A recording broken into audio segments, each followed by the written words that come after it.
ఉత్తరకాశీలో సంభవించిన cloud burst జల ప్రళయాన్ని సృష్టించింది.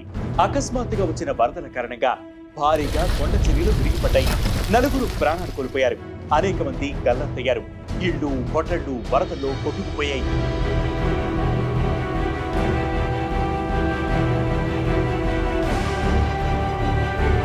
అసలు క్లౌడ్ బర్స్ట్ అంటే ఏంటి?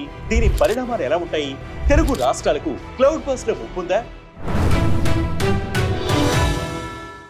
భారత వాతావరణ శాఖ ప్రకారం సాధారణంగా అతి తక్కువ సమయంలో భారీ వర్షాలకు దారితీయడాన్ని క్లౌడ్ బర్స్ట్ అని అంటారు. క్లౌడ్ బర్స్ట్ సంభవించినప్పుడు ఒక గంటలోపు 10 చదరపు కిలోమీటర్ల పరిధిలో 10 సెంటీమీటర్ల కంటే ఎక్కువ వర్షం కురుస్తుంది. ఒక్కోసారి ఉరుములు, పిడుగులతో ఊహించని స్థాయిలో కురిసే ఈ భారీ వర్షాలు ఆకస్మిక వరదలకు దారితీస్తాయి. కానీ స్వల్ప సమయంలో సంభవించే భారీ వర్షాలన్నింటినీ క్లౌడ్ బర్స్ట్ గా పరిగణించలేం. కొన్ని వాతావరణ పరిస్థితులు ఉంటేనే వాటిని క్లౌడ్ బర్స్ట్ గా పరిగణిస్తారు.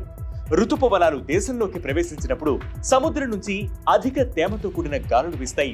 వర్షం పడే స్థితి ఏర్పడినప్పటికీ వాతావరణంలో వేడి ఎక్కువగా ఉండడం వల్ల వర్షం కురవకుండా మేఘాలు ఘనీభవిస్తూనే ఉంటాయి.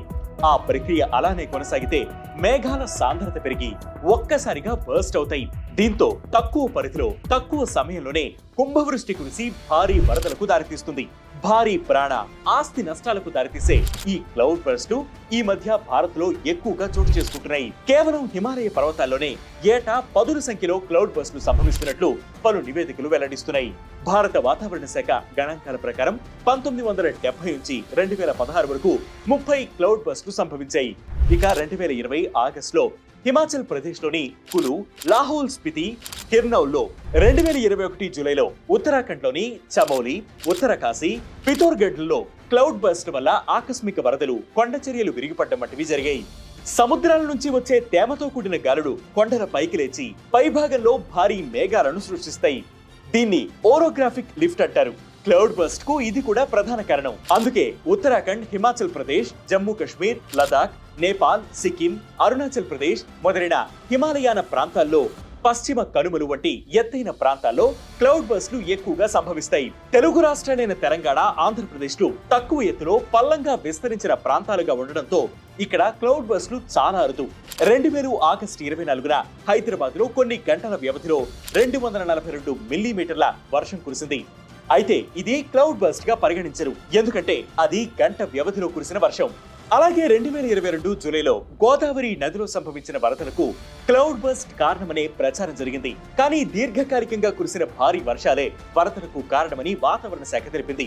ఇప్పటి వరకు భారత వాతావరణ శాఖ గోదావరి, కృష్ణా నదీ పరివాహక ప్రాంతాల్లో క్లౌడ్ బర్స్ట్ వచ్చినట్లు ధృవీకరించలేదు. మొత్తంగా తెలంగాణ, ఆంధ్రప్రదేశ్ వంటి సమతల ప్రాంతాల్లో క్లౌడ్ బర్స్ట్ అనేది చాలా అరుదుగా సంభవించే ప్రకృతి వైపరీత్యంగా నిపుణులు పేర్కొంటున్నారు. ఈ క్లౌడ్ బర్స్ట్ల ప్రభావాన్ని తగ్గించాలంటే దాన్ని సకాలంలో అంచనా వేయడానికి, హెచ్చరికలు జారీ చేసి ప్రజలను అప్రమత్తం చేయడానికి కావలసిన సాంకేతిక వ్యవస్థను అభివృద్ధి చేయాలి. కానీ శాటిలైట్లు, భూ పర్యవేక్షణ స్టేషన్ల ద్వారా క్లౌడ్ బర్స్ట్లను ముందుగానే అంచనా వేయడానికి కావలసిన సాంకేతికత లేదు. ఎందుకంటే అవి ఒక చిన్న ప్రాంతంలో కొంతకాలం పాటు మాత్రమే అభివృద్ధి చెందుతాయి. కాబట్టి క్లౌడ్ బర్స్ట్లను అంచనా వేయడానికి మంచి రాడార్ల నెట్వర్క్ అవసరం. కొన్ని ప్రాంతాల్లో డాప్లర్ రాడార్ ఆధారంగా తక్షణపు వాతావరణ సూచనలు ఇవ్వగలుగుతున్నా ఇవి ఎక్కువగా కొండ ప్రాంతాల్లో లేకపోవడం వల్ల స్పష్టమైన హెచ్చరికలు రావడం కష్టమే. ముందుగా అంచనా వేయలేకపోవడం వల్ల క్లౌడ్ బర్స్ట్లు తీవ్ర పరిణామాలకు దారితీస్తోంది. భారీ వర్షాలు కురిసిన తర్వాత 6 లేదా 3 గంటల్లోపు వరదలు మొదలవుతాయి. దీనివల్ల డ్యాములు కట్టలు తెగడం, బ్రిడ్జిలు కుప్పకూరడం వంటివి జరుగుతుంటాయి.